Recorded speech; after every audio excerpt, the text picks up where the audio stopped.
So how much sick pay will you get? Under UK laws, there is what we call statutory sick pay. Regardless of what kind of institution you are working in, whether it's NHS, whether it's another public entity or a private entity, you are entitled to a minimum amount of £99 and 35 pence per week of your illness, up to a maximum of 28 weeks. Okay? So let me say that again.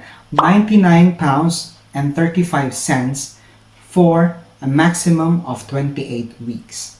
That is your minimum sick pay that you can expect to receive. In the NHS, it is so much better because the amount you get is not this 99.35 per week, but it is actually dependent on your length of service, but most of the time it's full pay, and after a certain time it becomes half pay. So let me tell you the specific details. By reading several sickness policies, I was able to see that there is actually a uniform pay scale in terms of sickness absence in the NHS. So let me show you the table.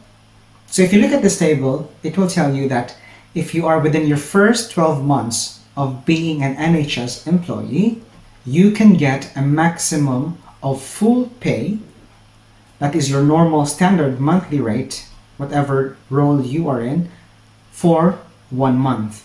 Then if you are still sick after that 1 month, you can get half pay for a maximum of 2 months after that. So if you are over 1 year up to 2 years, your sickness pay, where you will get full pay, is 2 months, and after that you get additional 2 months of half pay. And if you go to the very end, if you have served the NHS over 6 years, then you get 6 months actual full pay, even if you're sick, and another 6 months of half pay. So you can see just how amazing the sickness benefit is in the NHS. If you were in a private company and say you got sick, you'd only be getting 99.35 per week as a minimum. So if you multiply that by 4, you get £400 for the month. But obviously if you're working in the NHS as a band 5, you'd get between 1,800 up to £2,000 for the month, even if you are sick. Okay?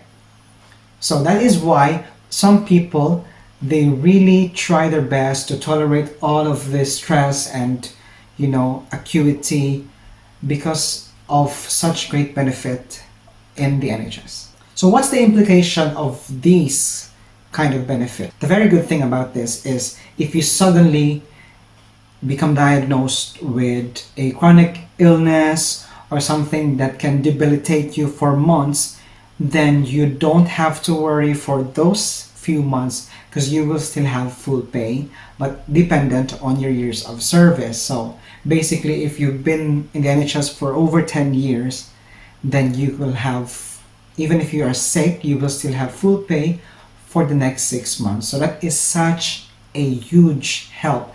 That is a very good benefit as an employee. It will really help you to cope with your illness, to really, recover, knowing that you will still have your salary coming in to help you buy all the things that you need and to pay your bills and to buy your food, even if you are sick. As for me, the longest period of sickness that I've had was 2 weeks, and that was for my elective surgery, which is tonsillectomy, and then I had to recover for a total of 2 weeks for that.